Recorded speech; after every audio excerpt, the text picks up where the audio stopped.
Eternity is out in theaters, new rom-com directed by David Frayne, starring Miles Teller, Elizabeth Olsen, Callum Turner, Divine Joy, Randolph, and John Early.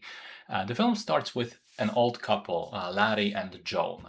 Larry dies and finds himself in his younger body in a weird transit station. That turns out to be the place you go to after dying, where you get to choose from from an infinite number of various types of realities to spend your eternity in. You can spend your eternity on a beach or in the mountains or in Paris or wherever you like. Problem is, you can only choose once and then you can never change afterwards. Larry ends up meeting back up with Joan because she dies just a few days after him, and he's intent on choosing an eternity together and continue their lives or afterlives there.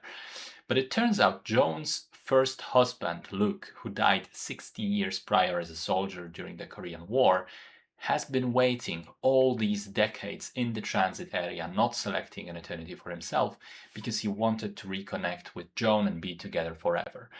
Which, of course, leads to the central conundrum: which one of her husbands will she choose? So I thought this was a reasonably entertaining film. It certainly has a great concept and uses that to create a really fun world of the film, especially in the first half.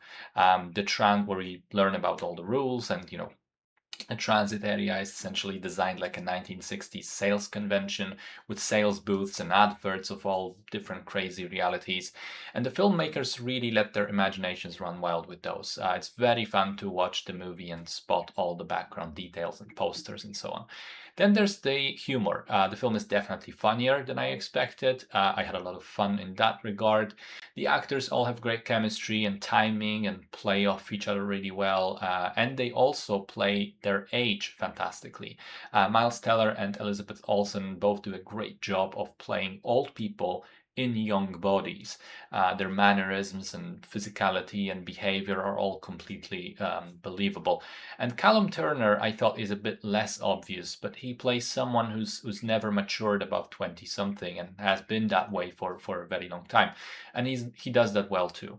My one criticism would be that in the second half, the film runs out of steam a little bit. There are like three different emotional climaxes, and after the first one, it already felt like the movie was stretching its narrative a little bit. It got just a bit tiring towards the end, and when the actual ending finally comes, it is rather sudden and abrupt. I literally was thinking, wait, that's it? This is where we end? There's nothing else? It felt a bit weird. But all in all, I enjoyed it more than not. I think it's an interesting spin on the rom-com genre, carried by its performances and the actors' chemistry with one another. Worth checking out.